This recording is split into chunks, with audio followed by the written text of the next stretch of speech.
Hi guys, welcome back to Sheesh TV. तो आज मैं जा रही थी गुड़गांव से अपने होम टाउन रुड़की। तो उसके लिए मैं आ गई थी मेट्रो स्टेशन पे और देखिए यहाँ पे कितनी ज़्यादा भीड़ हो रही है। और मैंने लिए कॉर्न और फिर मैं चल दी बाहर और बाहर बहुत तेज़ बारिश थी, बट थैंकफुली मेरे पास थी छाता और मैं अपने कॉर्न बचाते हुए पहुँच गई अपने प्लेटफॉर्म पर, जहाँ पर मेरी ट्रेन पहले से ही खड़ी हुई थी, जो थी वंदे भारत। और आज मेरा इस ट्रेन में फ़र्स्ट एक्सपीरियंस होने वाला था, तो इसलिए मैं काफ़ी ज़्यादा एक्साइटेड थी। लेकिन बारिश बहुत ज़्यादा तेज़ हो रही थी, तो फिर मैं थोड़ी देर स्टेशन पर ही बैठी वहाँ पे, क्योंकि डोर सारे बंद थे। और जो मेरी ट्रेन का जो कोच था, मैं उसके सामने ही वेट कर रही थी, जो था C5। और कुछ टाइम वेट करने के बाद सारे डोर्स ओपन हो गए और मैं चढ़ गई ट्रेन में। और मैं देख के मुझे बहुत ज़्यादा खुशी हुई कि इस ट्रेन में कितना ज़्यादा स्पेस है अगर हम कंपेयर करें नॉर्मल ट्रेन से। तो मैं बैठ गई अपनी सीट पर और मैंने अपना सामान रख दिया और सब लोग जो थे अपना सामान रख रहे थे। तो काफ़ी देर के बाद मैंने देखा कि मेरे ये सीट पे कोई नहीं बैठा है साइड में, मैं अकेली ही थी। फिर मैं चली गई बाहर और बाहर देखिए इस ट्रेन में हर जगह पे कैमरास हैं और ये कितना ज़्यादा स्पेस है इसमें। बाहर अगर आते हैं, अगर हम कंपेयर करते हैं दूसरी ट्रेन से, तो काफ़ी सारे लोग एक साथ खड़े हो सकते हैं। और ये जो डोर्स थे ये सेंसर वाले थे, तो फाइनली मेरे टाइम पे ये सेंसर काम नहीं किया। तो थोड़ा टाइम वेट करने के बाद फाइनली मैं आ गई थी अंदर। और फिर ये वॉशरूम, मैंने फ़र्स्ट टाइम किसी ट्रेन का इतना साफ़ वॉशरूम देखा है, इतना साफ़ जिसका मिरर था, सारी नेसेसिटीज़ वहाँ पे अवेलेबल थी।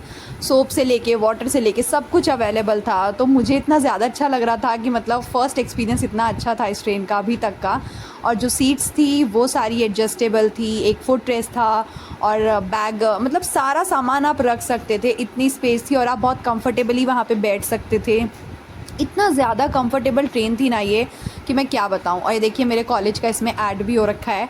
उसके बाद थोड़ी देर के बाद हम किसी स्टेशन पे पहुँचे, तो फिर लोग और आने लग गए और फिर मैंने देखिए अपना चार्जर लगाया। और सबसे अच्छी बात जो मुझे पर्सनली बहुत अच्छी लगी है वो था इसका चार्जिंग केबल, जो हर एक सीट का अपना सेपरेट था। तो मतलब नो लड़ाई झगड़ा। उसके बाद मैंने देखा कि मेरी आगे वाली सीट में जो लोग थे वो कुछ न्यूज़पेपर पढ़ रहे थे। मुझे लगा शायद ये खुद से लेकर आए होंगे, but after some point of time मुझे पता चला नहीं, ये लोग ये भी प्रोवाइड करा रहे हैं। अगर इसमें बैठने के बाद पता ही नहीं चल रहा था कि आप ट्रेन में बैठे हैं, ना कोई शोर ना कोई आवाज़, और इतना ज़्यादा कंफर्टेबली ये ट्रेन चल रही थी ना कि मतलब कुछ ऐसा आपको लगेगा नहीं कि आप फाइनली ट्रेन में बैठे हुए हैं। इतना ज़्यादा कंफर्टेबल एक्सपीरियंस था यहाँ पे अभी तक का। देन थोड़ी देर के बाद मेरे को लगी भूख और फिर आ गए थे हम एक स्टेशन पे। तो मैंने अपनी फ्रूटी निकाली जो मैंने ली थी मेट्रो स्टेशन पे से, और मैंने खाई कुछ ड्राई फ्रूट्स जो कि मेरी मदर ने मुझे पैक करके दिए थे। उसके बाद मुझे लगने लगी थी ठंड थोड़ी थोड़ी, तो फिर मैंने ले लिया अपना स्टॉल, क्योंकि मैं हमेशा ये साथ में लेके चलती हूँ। और मैं थोड़ी देर सोने के बाद उठ गई थी। फिर मैं अपनी शक्ल देख रही थी कि मैं कैसी लग रही हूँ अब सोने के बाद। और मैं बहुत बोर भी हो रही थी क्योंकि मेरे साइड में कोई नहीं था। ऑलमोस्ट सारी ट्रेन जो थी उस टाइम खाली पड़ी हुई थी, क्योंकि वो वीकडेज़ था ऑब्वियसली। देन मैं थोड़ा वेट कर रही थी सारी चीज़ों का, और मैंने बची हुई फ्रूटी भी अपनी पी ली थी। और फिर उसके बाद मैं ट्रेन जो थी हमारी चलने लगी। और यहाँ पे ना हर जगह पे कहीं ना कहीं सारी चीज़ें जो थी लिखी हुई थी, इंस्ट्रक्शंस दिए हुए थे। और ये हमेशा अनाउंसमेंट हो रहा था, कोई भी स्टेशन आ रहा था तो अनाउंसमेंट हो रहा था उससे पहले।